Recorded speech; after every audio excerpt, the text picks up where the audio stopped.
ಮಂಡ್ಯದ ಮೇಲುಕೋಟೆ ಬಳಿ ಅತಿಥಿ ಶಿಕ್ಷಕಿಯ ಕೊಲೆಯಾಗಿರುವಂತ ಮಾಹಿತಿ ಬರ್ತಾ ಇದೆ. ಯುವಕನೊಬ್ಬನ ಮೇಲೆ ಶಿಕ್ಷಕಿ ದೀಪಿಕಾ ಪತಿ ಅನುಮಾನವನ್ನ ವ್ಯಕ್ತಪಡಿಸಿದ್ದಾರೆ. ದೀಪಿಕಾ ಶವ ಸಿಕ್ಕ ಮೇಲೆ ಆ ಹುಡುಗ ಕಾಣಿಸ್ತಿಲ್ಲ.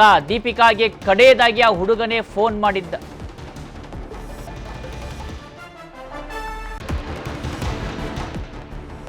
ಸೊ ಆ ಹುಡುಗನೇ ಫೋನ್ ಮಾಡಿದ್ದ ಅಂತ ಹೇಳಲಾಗ್ತಾ ಇದೆ. ನಾವು ನೋಡ್ತಾ ಇದ್ದೀವಿ ಆವಾಗ್ನಿಂದ ಈಗ ಬೆಳಗಿನಿಂದ ಕೂಡ ಸಾಕಷ್ಟು ಬಾರಿ ಈ ಬಗ್ಗೆ ಮಾಹಿತಿಯನ್ನು ಕೊಡುವಂತ ಪ್ರಯತ್ನವನ್ನ ಮಾಡ್ತಾ ಇದ್ದೀರಿ. ಮೇಲ್ಕೋಟೆಯಲ್ಲಿ ನಡೆದಿರ್ತಕ್ಕಂಥ ಘಟನೆ ಇದು.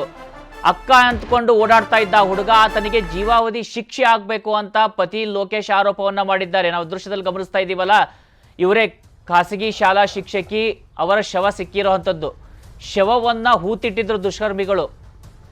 ಬೆಟ್ಟದ ತಪ್ಪಲಿನಲ್ಲಿ ದೀಪಿಕಾಳ ಶವವನ್ನ ಹೂತಿಡ್ಲಾಗಿತ್ತು. ಮಾಣಿಕ್ಯನಹಳ್ಳಿಯ ದೀಪಿಕಾ ಅವರು ಕೊಲೆಯಾದ ಬಗ್ಗೆ ಗಂಡ ಲೋಕೇಶ್ ಯುವಕನೊಬ್ಬನ ಮೇಲೆ ಅನುಮಾನವನ್ನ ವ್ಯಕ್ತಪಡಿಸ್ತಾ ಇದ್ದಾರೆ. ಮೇಲುಕೋಟೆಯಲ್ಲಿ ನಡೆದಿರ್ತಕ್ಕಂಥ ಘಟನೆ ಇದು.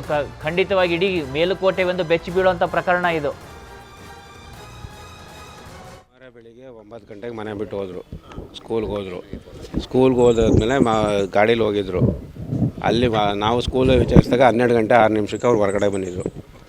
ಆಮೇಲೆ ಎಲ್ಲೋದ್ರು ಅಂತ ಹುಡುಕ್ಬೇಕಾದ್ರೆ ನಮಗೆ ಫೋನ್ ಮಾಡಿದೆ. 1:15ಗೆ ಸ್ವಿಚ್ ಆಫ್ ಆಗಿದ್ದು ಮೊಬೈಲು. ಆಮೇಲೆ ನಾನು ಹುಡುಕೊಂಡು ಹೋದೆ. ಎಲ್ಲಿದ್ರು ಏನಕ್ಕೆ ಯಾವುದೇ ಕಾರಣಕ್ಕೂ ನನ್ನ ಮಗನೂ ನನ್ನ ಬಿಟ್ಟು 1 ಅವರ್ ಇರ್ತಿರಲಿಲ್ಲ ಅವರು. ಹಂಗಾಗಿ ಹುಡುಕೊಂಡು ಹೋದಾಗ ಎಲ್ಲಲ್ಲಿ ಇಡೀ ಮೇಲ್ಕೋಟೆ ಹುಡುಕ್ದೆ ಎಲ್ಲೂ ಸಿಗಲಿಲ್ಲ. ತಿರ್ಗಿ ನಾನು ರಿಟರ್ನ್ ಊರಿಗೆ ಬಂದಾದಮೇಲೆ ಪೊಲೀಸ್ನವರು ನಮ್ಮ ಮಾವಂಗೆ ಫೋನ್ ಹಾಕಿದಂತೆ, ನಿಮ್ಮ ಗಾಡೀಲಿ ನಿಂತಿದೆ, ಬಂದು ಯಾರು ಏನಿತ್ತು ಅಂತ. ಫೋನ್ ಬಂದಾದಮೇಲೆ ಮಾಮೂಲಿ ಬರ್ತಾ ಇರ್ಬೇಕಾದ್ರೆ ಫೋನ್ ಬಂದಿರೋದು. ಡ್ಯೂಟಿ 12 ಗಂಟೆ ಶನಿವಾರ ಹಾಫ್ ಡೇ ಮುಗ್ದೈತೆ. 12 ಗಂಟೆ 6 ನಿಮಿಷಕ್ಕೆ ಹೊರಗಡೆ ಬಂದವರು ಅವರು. ಆನ್ ದ ವೇ ಬರುವಾಗ ಫೋನ್ ಬಂದಿರೋದು. ಅಲ್ಲಿ ಏನಾಗದೆ ಅಂತ ಗೊತ್ತಿಲ್ಲ. ಅವನೇ ಫೋನ್ ಮಾಡೋದು, ಅವನೇ ಡೌಟು. ಈಗಾಗಲೇ ಅಪ್ ಸ್ಟ್ಯಾಂಡಿಂಗ್ ಆಗೋನವನು. ಮೊಬೈಲ್ ಊರಲ್ಲಿಲ್ಲ, ಮಾಮೂಲಿ ಅದೆಲ್ಲ ಮೈಸೂರು ಕೆಲಸಕ್ಕೆ ಹೋಗ್ತೀನಿ ಅಂತ ಹೋಗ್ತಿದ್ದ. ತಿರ್ಗಾ ವ್ಯವಸಾಯ ಮಾಡ್ತಿದ್ದ. ಗಾಡಿ ಇದ್ದ ಜಾಗದಲ್ಲಿ. ಆಮೇಲೆ ಆ ವೀಡಿಯೋ ಐತಲ್ಲ, ಇಲ್ಲಿ ಲಾಸ್ಟಲ್ಲಿ ಆ ವೀಡಿಯೋ ತೊಗೊಂಡು ಹೋದಾಗ ಇಲ್ಲಿ ಮನಗಿದ್ರು. ಇಲ್ಲಿಂದ ಇಳಿತಾನಲ್ಲಿ ಏನು ಅಂತ ಹೋದಾಗ ಅಲ್ಲಿ ಮಣ್ಣು ಕೆರೆದು ಅಲ್ಲೇ ಸ್ಮೆಲ್ ಬರ್ತಾ ಇತ್ತು, ಸ್ವಲ್ಪ ನೊಣ ಎಲ್ಲ ಆಡ್ತಾಯಿತ್ತು. ಆವಾಗ ಡೌಟ್ ಬಂದು ಕೈಲಿ ಕೆರೆದೋದಕ್ಕೆ ಅಲ್ಲಿ ಬಟ್ಟೆ ಕಾಣಿಸ್ತು. ನಮ್ಮ ಸ್ನೇಹಿತರು ಹೋಗ್ಬೇಕಾದ್ರೆ ನಮ್ಮ ಗಾಡಿನ ಪೊಲೀಸ್ನವರು ಎತ್ತಕ್ಕೆ ಹೋಗ್ಬೇಕಾದ್ರೆ ನಮ್ಮ ಗಾಡಿ ನೋಡಿ ನಮಗೆ ಫೋನ್ ಮಾಡಿದರು. ಆವಾಗ ನಾವು ಅಲ್ಲಿ ಸ್ಥಳಕ್ಕೆ ಹೋಗಿದ್ವಿ.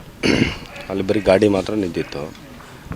ಆಮೇಲೆ ಪೊಲೀಸ್ನವರೆಲ್ಲ ಬಂದರು. ಅವಾಗ ಪೊಲೀಸ್ನವ್ರು ಬಂದು ವಿಚಾರಣೆ ಮಾಡ್ತಿದ್ದಾಗ ಯಾರೋ ಇಬ್ಬರು ಗಲಾಟೆ ಮಾಡ್ತಿದ್ರು.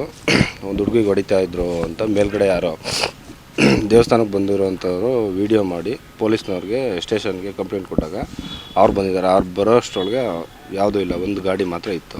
ಅಲ್ಲೇ ಅದೇ ಊರವನೇ ಹುಡುಗ. ಇನ್ನು ಆ ವ್ಯಕ್ತಿನೇ ಡೌಟ್. ಆ ಥರದ್ದು ಏನು ಪ್ರಾಬ್ಲಮ್ ಇಲ್ಲ, ಏನು ಸಮಸ್ಯೆ ಇಲ್ಲ, ಆ ಥರದ್ದು ಏನೂ ಇಲ್ಲ. ಒಂದೇ ಊರೇ ಅಂದ್ರೆ ಪರಿಚಯ ಇರುತ್ತೆ, ಒಂದೇ ಊರೇ, ಆ ಥರದ್ದೇನಿಲ್ಲ. ಕನ್ನಡಿಗರ ನೆಚ್ಚಿನ ನ್ಯೂಸ್ 18 ಕನ್ನಡ ಈಗ ವಾಟ್ಸ್ಆಪ್ನಲ್ಲೂ ಲಭ್ಯ. ಕರ್ನಾಟಕ, ದೇಶ ವಿದೇಶಗಳ 360 ಡಿಗ್ರಿ ಸುದ್ದಿಯ ವಿವರಗಳನ್ನ ನಿಮ್ಮ ಕೈ ಬೆರಳುಗಳಲ್ಲೇ ಪಡಿಲಿಕ್ಕೆ ಈ QR ಕೋಡ್ ಅನ್ನ ಸ್ಕ್ಯಾನ್ ಮಾಡಿ, ನಮ್ಮ ಚಾನಲ್ ಫಾಲೋ ಮಾಡಿ, ನೋಟಿಫಿಕೇಶನ್ ಆನ್ ಮಾಡಿ.